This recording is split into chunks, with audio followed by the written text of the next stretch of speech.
Hi, I'm Fred. And I'm Sarah, aka the Paris Quiz Mistress.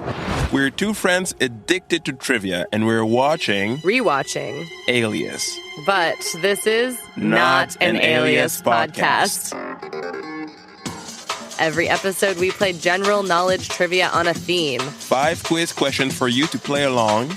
And the iconic early 2000s spy thriller show starring Jennifer Garner Doesn't really matter.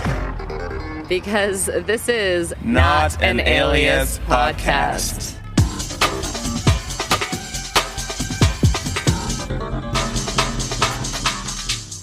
So, here we are.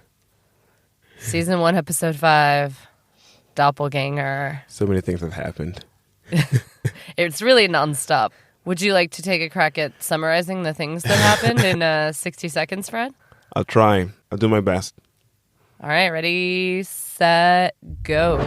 So she's in that facility in Brazil, and the guy from Corsica, from the cliffhanger, the guy from Corsica takes her, and then is trying to throw her in the furnace, but then she fights, she stabs him in the neck, then she escapes via tunnel, and then she goes and calls Dixon because there's a bomb in the guy's chest, and they steal an ambulance, and they put the Indian guy in the ambulance, and then they drive away, and then they throw the bomb on Jack No, who explodes. And then they go back. It's a Halloween episode as well. There's pumpkins everywhere. And they go back, and then SE6 is there's a vaccine in Germany. You need to retrieve the guy who does the vaccine. They go to Germany, they gas the entire building, and then they get the guy and they switch him up with another guy from the CIA. And then 10 seconds. Oh God! And then they they go to the CIA. No, they go to the facility, and then the explosion. Done. Pretty much. That's pretty much what happened. Any guesses on what the heck trivia could come out of this? Wait. I mean, there's a whole thing about inhalers and vaccines. There's a section of, maybe something medical. They go to Germany twice. I don't know. Maybe you want Germany? No, you're way off. Also, keep in mind that this is me writing a quiz. I know. I'm trying to, see. I feel was there a small thing I missed that happened? Maybe Halloween, or maybe... I thought about Halloween. Francie was dressed as a cheerleader, so I was like, a cheerleading quiz could be kind of fun, but... There's also, the people that who died in 1973, like Kate Jones. Oh. Fake Jones. Uh-huh. Mm-hmm. Faker. No, so I actually went from... So when Sydney and Vaughn are talking to each other at the gas station while pretending not to know each other, and they hand over the Jack's dossier. Mm-hmm. There is something in the background of that scene that inspired me. And that thing was a Denny's restaurant. I didn't see the Denny's. There's a Denny's in the background. So I wrote you a quiz about chain restaurants. Ooh. Because I know that you want to practice your chain restaurant trivia because of Qdoba Gate 2020. Hashtag Qdoba, hashtag Sonic. Would you Sonic? Oh, Sonic. Sonic. I mean, I guess Sonic as well. Would you like to explain what Qdoba Gate was? So, did you say Qdoba? I have no idea. Qdoba was the 5-letter answer to a terrible question in Learned League. But anyway, it was a very obscure answer about chain restaurants, and everybody said Sonic, which was much more known, but it was Qdoba, Qdoba. Yeah. So in that spirit, I figured it was an area that you would be keen to brush up on. So here is your little chain restaurant quiz. Oh. First question. Which restaurant chain is known for the Southern Baptist Christian beliefs of its late founder, S. Truett Cathy? All of its restaurants are strictly closed on Sundays, and the company has donated millions of dollars to organizations that oppose the rights of LGBT people. I've heard it's a brand that is kind of anti-gay. Is it Chick-fil-A? Correct. What's up with Chick-fil-A? Is that the only thing you know about Chick-fil-A? Yeah. I know that, there's chicken I guess, fillets. And then they don't like gay people. That's what I know. That's kind of all I know about them too. Yeah. And I Have try you to ever, boycott them. So. you ever eaten there? There was one on my college campus, but then it became something else. I don't know. Unclear. Next question. What restaurant chain saw a 33% sales surge in 2016 after Beyonce mentioned it in her song Formation? Fred's thinking about it. He's singing. Yeah. If he F's me good, I'll take his ASS Where? to Red Lobster. Yes, correct. Red Lobster. Red Lobster, very good. Next, so you're two for two. The fast food chain Jollibee is so dominant in a particular market that McDonald's locations in its territory offer the McSpaghetti, a copy of the Jollibee signature Jolly Spaghetti, which is a version of spaghetti bolognese with sweet tomato sauce and pieces of hot dog. Which country is home to Jollibee? Jollibee? Can I get a spelling on Jollibee? So it's Jollibee.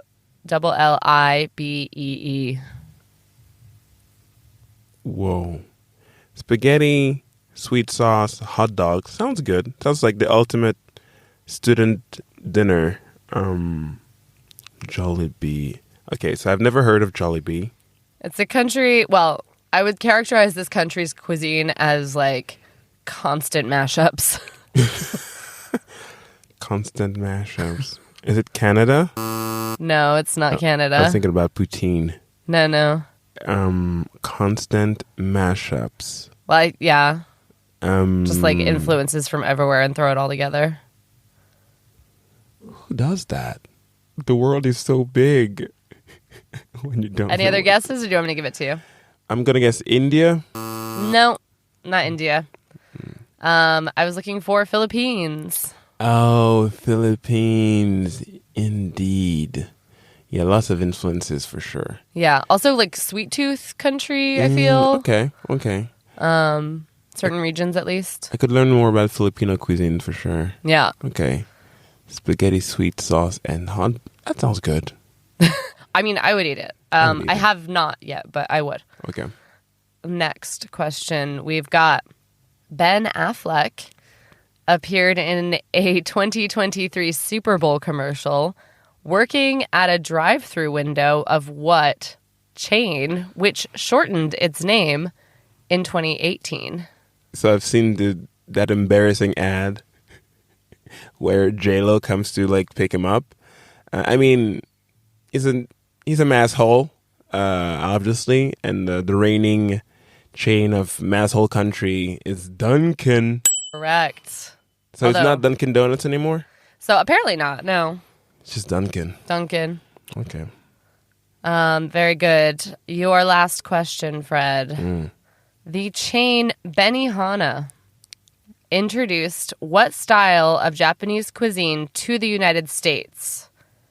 This style originated in Japan in the late 1940s and soon proved popular with foreigners who particularly enjoyed the performance aspect of the chef's preparation. It is colloquially and inaccurately known as hibachi. What is the real name of this style of cuisine? I can see it. Yeah. You can see the onion volcano? Yeah, exactly. I can see the fire. I can only think of a joke that I've heard from Cal Kinane about switching consciousness with a Benihana chef. Or he wakes up in the Benihana chef's body, but the Benihana chef wakes up on stage. Anyway, hibachi. Is it a Japanese name? It's a Japanese name, yep. This word. First letter? T? Teriyaki. No. It is teppanyaki. Oh, I have seen that word before. Yeah. With double P. Yep. Teppanyaki. Teppanyaki. Oh, okay. When researching this question, I learned that hibachi is not actually what it's called. Oh, and what is hibachi? Hibachi is like a heating device, or like it's sort of a Okay. it's a more specific kind of cooking And style. the method of like cutting and like cooking on the, is it a plancha? Is It's that a plancha. the hibachi? Yeah, I think that's the teppanyaki style is the plancha. Oh, with okay. the gas heating under. Oh, and the hibachi is something different. Hibachi is something different. Yeah, I think you can make like hibachi, like beef on a teppanyaki. We need to explore Filipino cuisine and what is a hibachi, pretty much. Stay hungry, stay curious. Okay. Cool. I think that. That make me hungry. Delicious. Okay, well, that was your chain restaurant quiz. Thank you. Delish. You are very welcome. Delish. I think this is the point in the show where we can invite anyone that is only interested in the trivia aspect of this show to kindly go away. Gently. But into leave. the night. Mm-hmm. And let's talk about Doppelgänger a little bit. Doppelgänger. Okay, so if I may, so I think this is the one where I realized that they like the cliffhangers are like. So what they do is like this: they film a scene and they just like chop it in the middle and stop the episode. So it's kind of like a fever dream thing of like, oh, like it just, there's no pause, it just continues. Like it merges from the recap to the episode like seamlessly, and it's like, whoa, we never left. Yeah, it was a pretty cool episode. It's funny because this is the first show I ever watched, so I was just like, all shows do this. But I mean, it was, in terms of genre, I think it was a revolution. Oh yeah, J.J. Abrams. I mean, I've never really seen it that prominently for sure, but pretty interesting. But like a lot of action. I want to talk about the leather in Germany when she shows up at the Berlin thing, and she's just like with the spiky bun. What's happening to her hair? I don't remember this look. When she comes at like the technical whatever, she has her hair in a bun, but it's like as if like she has like spiked it with gel so that it looks like. Oh yeah, it was like very a hedgehog. like early 2000s kind of. It was like strong leather. And no, that's not the one. She doesn't have sunglasses, but it's like. Oh yeah, when they're touring the facility. Exactly. Yeah. No. Very very boss bitch look. I just love that like they're literally in a high speed chase, cutting a bomb out of somebody's chest before the opening credits. You know what? I remember thinking, oh, when she escapes from like the very beginning, she escaped from like the wherever they put the bomb in the guy. Oh yeah, when she like she wakes up in the middle of with a Brazilian boy being like, "Madam, yeah. you know, are you not dead?" That's really cool. And like, so when she calls Dixon to tell him there's a bomb in the guy's chest.